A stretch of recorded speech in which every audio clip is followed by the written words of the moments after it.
This is my kitchen table and also my filing system. Over much of the past 3 decades, I've been an investor. The highest calling of mankind, I've often thought, was private equity. And then I started interviewing. While I watch your interviews, I know how to do some interviewing. I've learned in doing my interviews how leaders make it to the top.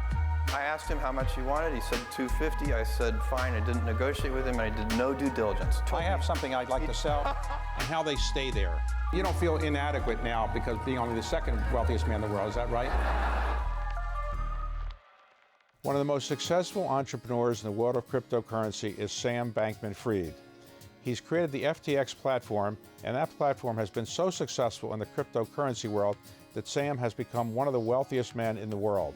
As a result of this, he's now focusing a lot of his energy on philanthropy. I sat down with him at the Bloomberg headquarters in New York recently to talk about the future of crypto and his desire to change the world and make it a better place. So is crypto down for the count, or is it coming back? I think it's coming back. And obviously a lot of this is just going to have to do with the macro environment.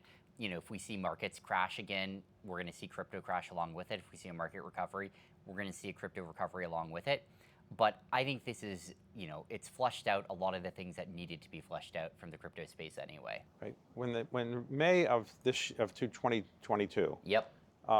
began, I think, a meltdown in tech values and also crypto. Yep. Did you get nervous that all of a sudden the world was going to fall apart?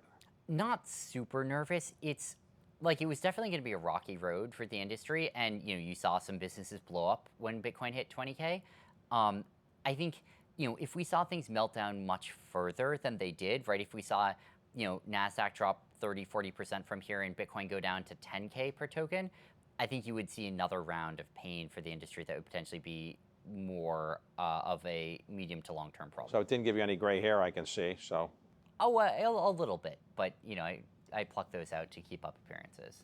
So let me ask you this: when the Bitcoin world was kind of going down a bit, I think Bitcoin peaked at 61,000 or something, and now it's at 23,000. But it went as low as 17, 18,000. 17, 18. When it did, a lot of other cryptocurrencies went down as well. You bailed out some companies. Yeah. What money did you use to do that? So there were a few different versions of it, and one piece of this was basically FTX's balance sheet. Like, we keep our corporate cash just in dollars, and so we'd raised a few $1 billion over the course of the last couple of years, and we're a profitable business.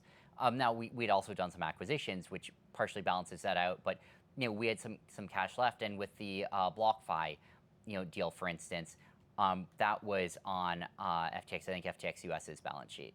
Well, when Wall Street had its problems early in the 20th century, Mr. J.P. Morgan himself used to go out and say, I'm going to bail out certain companies, and you were called the J.P. Morgan of crypto. Did that bother you, or did not? It doesn't bother me too much. I mean, I think it's something I felt was the right thing for the industry, and our very explicit mandate that we sort of gave to the team of people working on this was, your goal is not to make a fortune for us doing this. Like, your goal is to do okay deals. Your goal is for us to not get our faces ripped off, but contingent on that, do as much as we can to bail out the industry. And that was the higher goal, was trying to backstop places rather than maximizing on these deals. I would have loved other people to do it. Like, I think it would have been great. So you went in, you bought some companies. Were those investments profitable?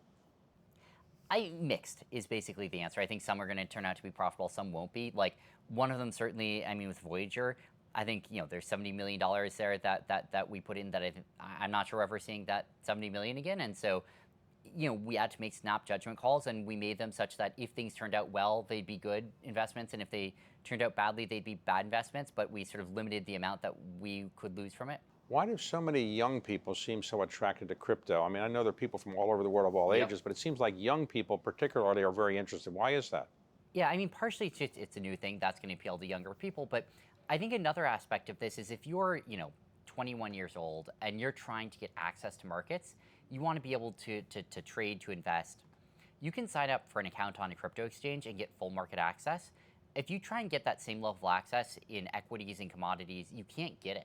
You're going to end up with heavily intermediated access that has pretty limited amounts of real interactiveness, limited amounts of liquidity, limited amounts of size, limited amounts of market data. And so I think for a natively digital generation that's looking to take more control of their finances, actually being able to do it with crypto is a big difference. So in your own case, you got involved with crypto at what age? I was, boy, I guess it was 25 or so.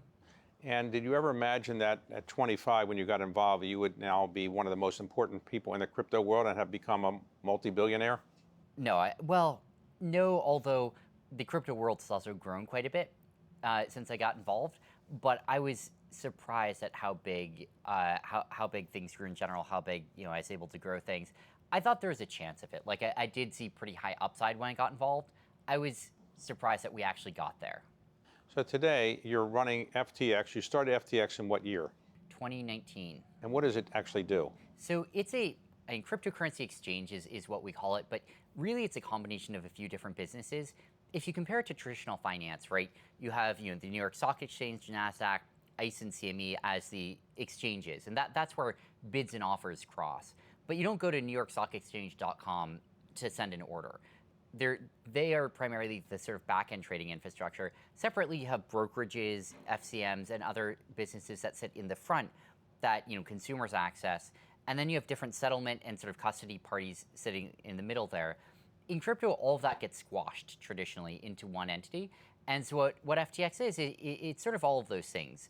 It's a back-end, matching engine, risk engine, custody system, say front-end, mobile app, website, API, and everything in between, so that if you want to buy or sell a Bitcoin, you can go to ftx.com, and we offer all the services necessary to do that, except for buying and selling. So you got involved because you thought it would be a creative new area to get involved with, but was making a lot of money at one of your goals? Yeah, it was, and in particular, when I was in college, I sort of went to a lot of charities that I really respected and said, hey, what can I do to help you guys out?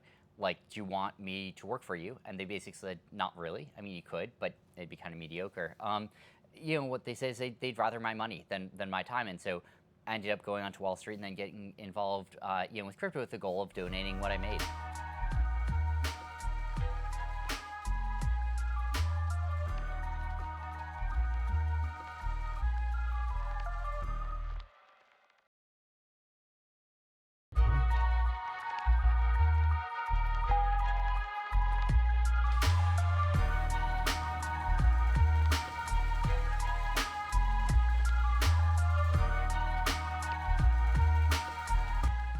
So let's go back to your youth. Not that you're old now. You're how old? 30 years old. 30 years old. So let's go back to, let's say, when you were growing up. You grew up in California? Yep, on Stanford campus. And your parents were both professors at Stanford Law School? Yeah. And one's name was Professor Fried? Yep. And one is Professor Bankman. So whose idea was it to combine the two into one name? I think they kind of both had the idea. I think there's a little bit hashing out of exactly what that would look like. Would I be Bankman-Fried? Would I be Fried Bankman? But I think they kind of mutually came to that decision. So if you got married someday and you it'd be a show, yeah. So you'd have two hyphens. Right. Well, especially if I married someone with a hyphenated last name, right? Then you've got 4 names. I think at that point we just have to roll a die and choose one. Oh wow. Okay. So you've thought about that. Yeah. I mean, you could also just choose a totally new name. But would it be particularly attractive to find somebody who had a hyphenated name, or not really? Oh, I think it'd be worth one good story. That's what I'd get out of it. On the scale of life partners, not the most important criteria. Okay, so you're growing up. Your parents are distinguished professors at Stanford Law School. Were you interested in the law at any point or not? Not at all growing up. I think I've become more interested in it recently, but when I was growing up, my parents told me, look, you can do whatever you want with your life.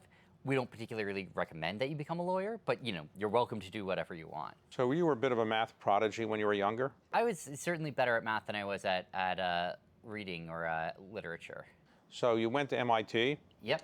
And when you got there, did you find that people were smarter than you thought or not as smart as you thought? I think smarter than I thought. I think maybe some part of me had hoped that I would, be able to live a life where I, was always clearly sort of like, an outlier on that. And I think MIT taught me that wasn't true, that there were a lot of other really smart people in the world.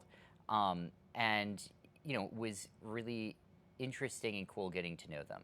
So when you get to MIT, did you say, look, I'm going to go out and become a multi-billionaire before I'm 30? No, I had no idea what I was going to do. I mean, I weakly thought I was going to become a professor, not for any particular reason. I realized I didn't really like academia when I was there, and that left me kind of a little bit lost about what I would actually do with my life. So what did you major in? Physics, technically, I took about the bare minimum that you could imagine. I took maybe 7 or 8 physics classes my whole time there. So what did you really take courses in, math or? I took some, I minored in math, but I took a kind of potpourri of classes. You know, some poli-sci classes, some econ, some psychology, but really I also didn't take that many classes and sort of got a little burnt out of academia. And right. So when you school. graduated, what did your parents say to you about what you should do upon graduation? I mean, mostly they said I should do what I wanted and what like I thought was whatever I thought would be exciting. And you know, they're going to support me with whatever, but going to like junior year of college, I had no idea what that was going to be. I was sort of had just ruled out or soft ruled out academia and didn't know what was going to replace it. I ended up interning at Jane Street, a finance firm, after my junior year and really liked it there and was starting to chart a path forward of donating money. Okay, so what did you do upon graduation? You took a job in finance? Yep, went back to Jane Street, worked there full time. And what did they do? They're a quant trading firm, so I was on the international ETF desk. Basically, that means you have a US listed fund that owns a lot of foreign stocks. So, you know, you could look at EEM, US listed ETF that owns a bunch of emerging market companies, you know, across Asia, across LATAM, and you know, a few places in Europe. And it's basically a combination of like modeling, computer trading, and real-time intuition kind of jumbled together. And how many years were you doing that? About 3.5 years. All right, then after that you said, I'm going to go start something in the crypto world? Not quite. So I left in let's say fall 2017 roughly. Not sure what I was actually going to do next. What I'd really done was sort of written down like 12 things I could do with my life and felt like a lot of them were compelling and I didn't know what was going to be best, but that, you know, the only way to try would be to leave and just dive into some of them. All right, so you started your own company. What Yep. was it called? So Alameda Research is the first company I started up, and it was a crypto quant trading firm. And you know, the sort of founding of it was basically, well, you know, Bitcoin was trading on a lot of different crypto exchanges, and it was not trading at the same price on all of them. So you might see it trading for $10,000 on Coinbase and $10,100 on Bitstamp. And you know, in theory, there's a 1% arbitrage to do there, trading those against each other. All right, so you decided to more or less trade Bitcoin or other cryptos and take some arbitrage advantage. Yep. And it was profitable, I presume. Yep, it was. It was a huge amount of logistical work. Like finding the trades was the easy part. The hard part was getting the accounts, sending wire transfers, opening up entities, and all of the other sort of operational work that went into actually being able to execute. And normally when people start companies, they get venture capital money, Yep. and those venture capitalists own a piece of it. Did you get venture capital money? I did not for Alameda, and part of this was, you know, we talked with some VC firms, and our pitch was basically, hey guys, good news, bunch of 25-year-olds, we don't really know what a Bitcoin is, but we're trading it. Also, this is all crypto, and you know, we got a startup together. None of us has run a company before, and we'd like $100 million by next Tuesday, ideally. It was not a very compelling pitch for Okay, so you got investors. turned down. Oh yeah, I mean, no one, you know, people were like, oh, that's so cool. Like, I hope you find success. And, you know, no one was, and so what we ended up doing was basically cobbling together lines of credit and other things from various sources, trying to sort of snowball and be able to build on ourselves. Okay, so after that, you started another company, FTX. Yeah. Now, what does FTX do that your first company didn't do? So Alameda is buying and selling. Like, it's trading for its own book and, you know, trying to do profitable trades. FTX, you can think of it as infrastructure. It's markets infrastructure, so everything that sits between a buyer and a seller. So FTX doesn't buy and sell itself, but it's a venue where people can go to trade crypto, and you know, that aims to solve sort of every piece in between those two parties, from, you know, the clearing and settlement and custody, the, you know, anti-money laundering, know your customer policies, the compliance, you know, the matching engine, the risk engine, the front end, and everything else. All right, so why does somebody come to FTX and use you as opposed to one of the other similar exchanges? Yeah, I mean, you know, to each his own, but the things that I think we've particularly specialized in and been good at, you know, one, we've been pretty, you know, fast-moving and innovative. You know, we're a relatively new venue, but we've put a lot of thought into exactly how our products are designed.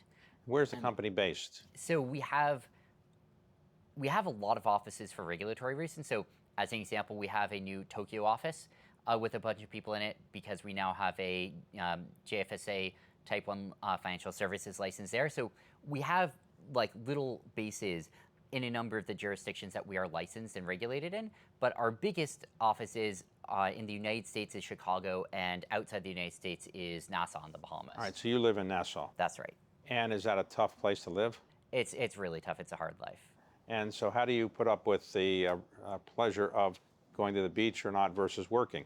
I'm, for better or for worse, not the person most tempted in the world to go to the beach. I enjoy it being there. I like going there once every couple months, but I don't spend a lot of time outside. I'm pretty much just in the office. So you don't look like you have a tan or anything? No, not so much. In the case of cryptocurrencies today, I think now's the time to get in, it's good, or now is the time to wait to see where the market's going? The biggest thing I would say is don't put in more than you're, fine losing.